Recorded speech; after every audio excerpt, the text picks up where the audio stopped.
All right. Hello, everyone. We're here again for part two, Architects of Community. I am once again talking to Matt Smith, an architect himself and in his own right. Today, we're going to look at building your community from the dreams up. How do you make something new when you have an old bunch of habits, let's say your old dreams, your old way sitting with you, and you want to leave that behind. Matt would know pretty much as well as anybody that in order to build a house, you need a plan. You need an architect, you need the drawings. So maybe as far as looking at a new community, you kind of need to look at going back to the drawing board and seeing what's worked and what hasn't in your past projects and going from there. What do you think about that, Matt? Hey, Lorenzo, it's great to be here. Hey. So, I was listening to your talk with Howdy Mikowski the other day, and you made a comment which really struck a chord with me. You talked about aligning your consciousness with your dreams and the importance of that. And the reason it struck a chord with me is because these last several years I've been going through a lot of personal exploration and doing my shadow work and working with plant medicines and rebuilding my family, building a new family home for my family. So I've been putting a lot of my sort of architectural and design and build inclinations into actually doing for myself and doing for my family. And what I've come to realize is that knowing thyself is an essential place to begin when considering the architecture of community. You have, I believe that you have to start with yourself. We know what it looks like when we look around, what an architecture that's disharmonious, that comes like an imposition on community, that is dissonant energetically and rejects tradition, rejects community. We see it all around us all the time. I believe that in order to undo that, speaking as a professional, do not comply is a really good place to begin. We don't have to comply with disharmonious, imposing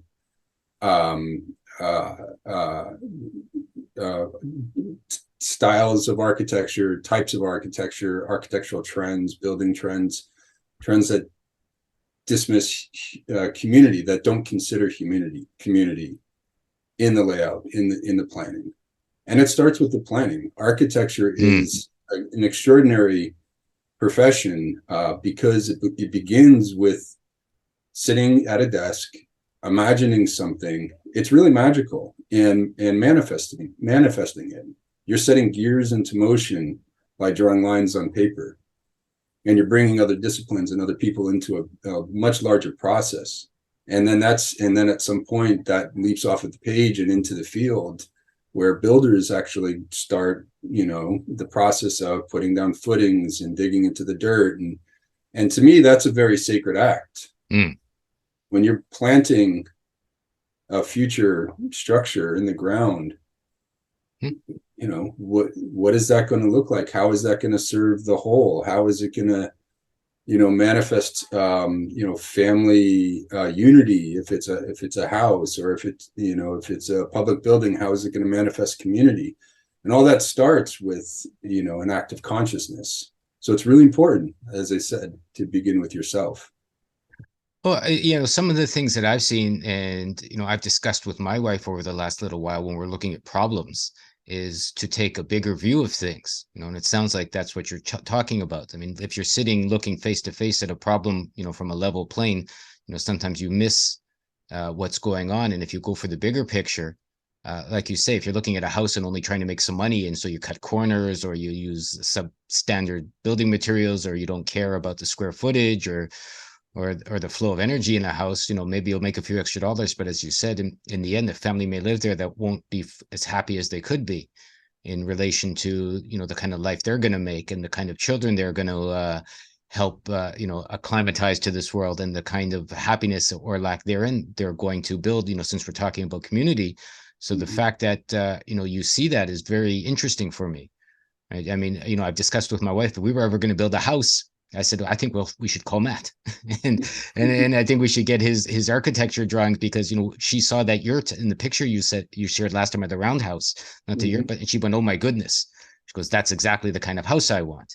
Hmm. And I said, yeah, I mean, he has his heart in the right place, and he can see much beyond the square footage of what's required, to make a buck selling something, as you say, to go into the well, how to make a house a home by understanding who's going to live there and what they're going to gain or lose, from how it is designed in the first place. Yeah, well, in terms of the roundhouses, I mean, it's really a joy to work with those structures, wooden yurts. They're exquisite structures. They're simple. They're elegant, but they're not overly complex, or their price point. They're compared to any other type of house. But when you're building a structure that has a pure geometry, you can call it a sacred geometry. That does create a resonance and a vibration that echoes out into the inhabitants. That was my experience, in the experience of watching people walk into these houses after they're built and just light up, and puts a smile on their face being in a structure. So for me, an architect of community, when you're considering architecture for community, you can actually elevate people's mood, their spirit, their emotions, just through thoughtful design, as well as the materials. If I was talking a previous podcast about my son's middle school that was brand new, just built a couple of years ago. And we were very excited. It felt like, wow, what a privilege that we're having a brand new school built in our community. But then I saw what they were doing, Mm. and it was just steel stud boxes. And I realized, wow, they're building a Faraday cage and then stuffing it full of Wi-Fi. And now I look at it, and all the kids say it looks like corporate center, or even like a police precinct. Doesn't look like a school and doesn't feel like a school. And so they had a golden opportunity to do something that really could elevate the community, and they missed the mark, and it's a shame, because the same amount of materials and costs and everything could have gone into building something really memorable, something that's going to affect the lives of children for generations. Well, I think what it comes down to, because we talked about the interview I did with Howdy recently, and the whole topic was underlined, in my opinion, with how to leave the old dream and make a new dream. Right. Mm, And to understand that maybe whoever is architecting the old dream doesn't really have your best interests at heart. Like whoever no. designed that school, even like I've seen, even here in Japan, or even when I was living in Canada, when you try and get to the answers from a governmental office, the red tape you go through and the circles you go around, and you probably never really do get an answer. If you Yes. go, you get shunted from one place to the next till you've gone in circles till they hope you quit. And I've Yeah. had that experience with big companies, and I sat there, like, what I'm getting at and wondering is, who's making these choices, right? Right. Who's sitting at the top deciding it's a metal and square box, and it's a, and you'll talk to the principal or the vice principal, he'll say to principal, and you talk to principal, and he'll talk to the general manager in charge of education, and you'll talk to them, and they'll say maybe it's the minister of education. You talk to the manager of education, they'll say it's the president of education, and then the grand Right. poobah of education. And probably you'll never ever get to chat with whoever was responsible in the first place, I'm guessing, in the bigger community, for whoever decided that that's going to be a Faraday cage with Wi-Fi bouncing off and radiating the children. Getting a straight answer, I would say, in this day and age, from that outside community or the cage people are in, is nigh impossible on purpose. Yeah. Yeah. That's the programming. And I struggle with this idea of the simulation theory. But the idea of exiting the old program, the old dream, and entering a new dream, creating a new vision.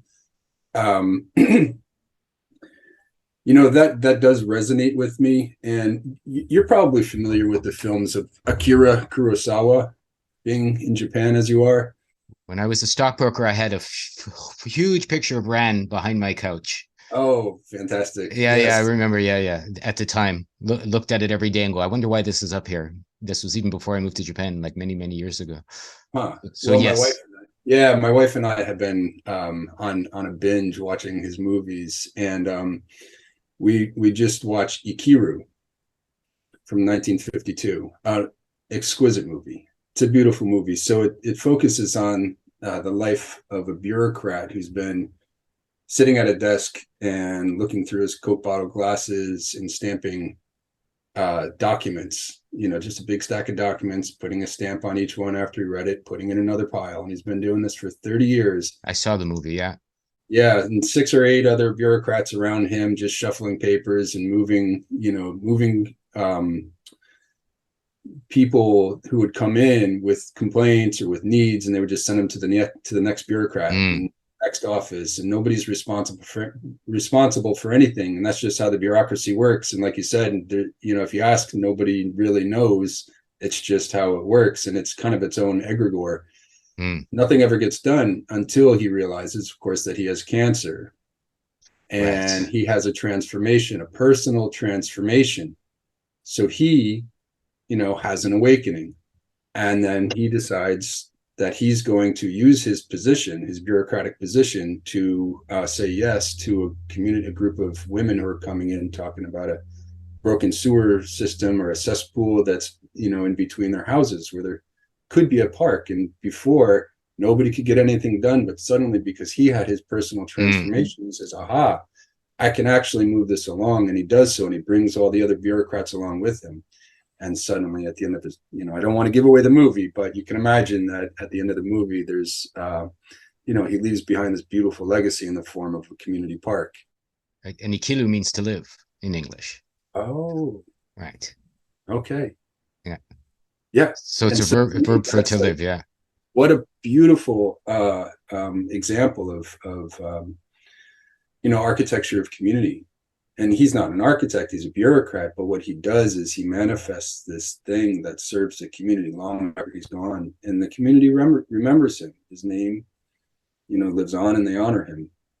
I mean, and even, we talked before we came on camera, some of the challenges families are having these days with the onerous rules. We'll put it that being forced on them. And so, I can hear some of our viewers, and I really want to take this back going, sure, he's in a bureaucrat, but, that's in a movie, and maybe his higher ups would never let him do this because, fill in your own reasons why they may say no. So I'm thinking, what is required then is, taking what Matt said further, is if you are in a situation where you want to change and make a park out of a sewer, which is a great analogy or a great poetic way of looking at things, and you're not allowed to do it inside, the contextual fields of the day, find a way out of that, find a way to move from there. If you come to a place where you're saying, but, my salary is $80,000 a year as a bureaucrat, and I'm about to retire in 3 years, so I have to stay, ask your heart if that's a good idea, right? I Mm, mean, maybe you can figure out a way to do both, to pretend to be there while you're, helping the park grow. I'm not sure how people are going to find creative solutions around these challenges, but too many times I've heard, there's nothing I can do because the rules say this, or there's nothing I can do because the taxes have said that. And, if you think about the fact that maybe that's being done on purpose, so you're being mm. pushed down, so you think you can't do something. I mean, maybe as a creative being doing, being your own architect, maybe you just have to change those plans, figure something Yeah. that will work. Yeah, and it's interesting to look at the movie, and it's easy to say, okay, well, the bureaucracy is the cage or the cave that he's stuck in. He needs to get out of that and maybe go find something else to do. But I think what the story tells is that it was his mind that was the cage. And once Mm. he stepped out of the own limitations of his imagination and opened himself up to possibilities and to serving a greater good, I mean, he stepped out of the cave. I think in some ways the answer is always simple. I've had hours of talks with Howdy and other people, and I've done hundreds of videos about what's it like to get away from the monsters, what's it like to get out of the cave, what's it like to be free, what's it like to get out of the matrix, what's it like to, and to me, in some ways, it's just as simple as you've mentioned it. Get out of your mind, and the mind Mm, is the trap, the mind is the cage, the mind is the rules, the mind is the schooling. It's interesting, because the outside is the inside. So the schooling these days is being set up as a Faraday cage where, the cell phones is telling the mind what to think, be, act, and see and dream even. yeah. And to bust out of that and to get beyond that, I'm not saying it's easy because it's not, but perhaps it could be the only solution for making a livable, happy, healthy, loving community. Yeah. The programming goes on 24/7 without stop, and they invest every bit of their resources in keeping it going. And every time you turn around, like with having three children, it's, walking around with cell phones and being programmed in school, and it's just coming at them nonstop. And so yeah, so the programming is relentless, and it does start with our mind. They're interested in controlling minds. So naturally, when we consider what the simulation is, I think that the simulation as a program overlaying a divine reality, and stepping out of the old dream into the new, to me, means stepping into divinity, our own divinity, and recognizing the divinity all around us and each other and so forth. And from there, I think that you can begin to pull material resources into the design execution of actual buildings and structures that reflect that reflect that alignment with nature and alignment with sort of a divine design. And the one thing I think people miss, and I'm going to lay it out there in this conversation, in the simulation, so to speak, or in the matrix, or in this, cage of a dream, is that, they're always looking outside of themselves saying, who is programming this dream? Who is making me live here? Why are we a victim of this dream? Why are we in these bars? And, they may be getting their marching orders from the whoever they are, but it's the people in the cage, in my opinion, that are making the cage. And Mm. that's why that gets pushed away. And in any of those movies they talk about, I don't care whether it's The Matrix or The Man from Mars or The Prisoner or Westworld or all these other shows that people have ad nauseum quoted back to me. Whoever that was beautiful. I think, see, sometimes I see spirit in what I'm sharing. Spirit's going, keep it going, good job. These people, and I've done it before. It's just, if it's out there in mainstream, if it's out there in the movies, even if it's out there, especially in modern times, I think the key that's missed is we are that power. Mm. We are the ones making this cage. We are the ones that can tear the cage down then, right? If we Right. just stop participating in it, Yeah. maybe you have to take your kids out of school. Maybe you have to homeschool. I don't know. Maybe you have to move to a new country. Maybe you have to pretend to be in school while doing something else. The creative potential for how you need to make a new life really would be up to each and every one of us. But my bottom line is, I think there's enough of us out there that do have enough of imagination to make it happen. Yes. Yes. And I believe we and those folks, we're finding each other. The people are networking, and like meets like. And to what you were saying about it's the members of the cave, people that are stuck within the cave. If I've learned anything from these last 2-3 years, it's that yes, we're participating or not in creating the cave or the cage around ourselves. How many it wasn't any cops that came around knocking on my door and said you have to No, leave your house, or you have to social distance with your own children, or strap 3 masks on them. It was just a bunch of talking heads on a television, and then neighbors wagging fingers at each other, reinforcing the cage. And so that's an important lesson.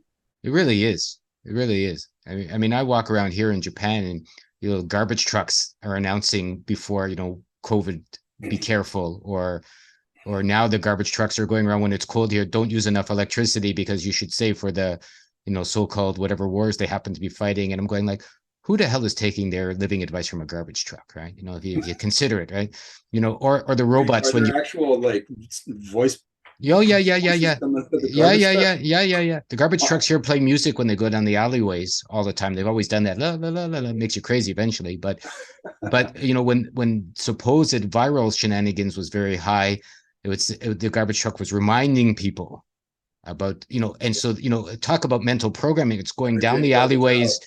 2 days a week, and it's telling you, don't forget the virus, don't forget the virus. And I'm going like, who the hell I even said it to my wife, and she didn't think about it the way, I think about it imaginatively. It's like, who's taking medical advice from a garbage truck? It's like, think about that, or Yes. or it's getting cold and they're telling you to not use energy. And like, who's taking, living advice for their elderly or their babies or from a garbage truck? I mean, if you consider for a moment, or I'll walk into a mall and it says, don't forget to wear your mask and blah, blah, blah, and I'm about to for a second, I'm going, wait a minute. I walked into a door, clicked a sensor, a robot voice is talking to me, and it's reminding me to be a slave. Right. I'm going what am I taking? I mean, that's what I meant by getting above the cave or the cage. You're going, wait a minute, where's this advice coming from? Mm. First off, it's a robot talking to me. Why would I listen to a pre-recorded voice that has nothing to do with life? Mm. And then you got to wonder who's recorded this voice, who's decided that it's a good idea for garbage trucks to, and you can see it's that pressure, right, to push you back into, as you mentioned, finger wagging and tongue lashings and all this other nonsense that people do to each other. You really have to keep an eye, I guess, beyond the normal bars, even if they're Yeah. robotic voices, and see how that can help you.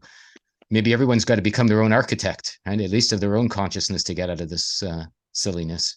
Right. Yeah. If we're getting our programming from a garbage truck, well, then our architecture might look like pods and dinner might look like insects. Yeah. But if we can raise our consciousness, elevate ourselves, learn to know thyself, and physician heal thyself, begin within. Really, it really comes down to that. And I've tried the other way. I know what it looks like when yeah, I know what the other way looks like. We all see it all around us all the time. So I think that it's definitely time to step out of the old dream, start forging a new dream. Yeah. And as soon as you come to a dead end, whatever it is, you say, well, I'd like to, but I can't. I'd Mm. like to, but I can't. Think of it as a big butt in your way, right? And in Mm-hmm. a B double T, big butt, and Right. go, how do you get around this butt? How Right. do I find a way to do this without having to sell my soul? How do I find a way to do this without having to, give Right. up my sovereignty? How do I find a way to do that? Maybe you have to pretend. One of the best things I heard a long time ago when someone talked about traveling and when you supposedly needed your poo passes or whatever they want to call those things, someone says, you don't have to lie, you don't have to, do shenanigans. He goes, find a doctor that will give you a fake pass, Yeah. or find a doctor that knows what's going on and will do this other thing for you. And I went, well, that's a great solution, is that you're fighting the system without getting into a knife fight with someone with a bigger knife, Yes. because there's always an intelligent answer to get to what you need. It's just not going to be given to you, right? A garbage truck isn't going to give you your answer unless it's, picking up your garbage. And, a crazy neighbor or a crazy newspaper or a crazy cell phone, Yahoo or Google is not going to give you what you need. Literally, you're going to have to, be a man, pull up your big boy pants and go do some designing and planning and exploring for yourself. And chances are, in fact, I know you will find something beyond the normal if you give yourself the opportunity, to go do that. Yeah. And that's a shift in consciousness.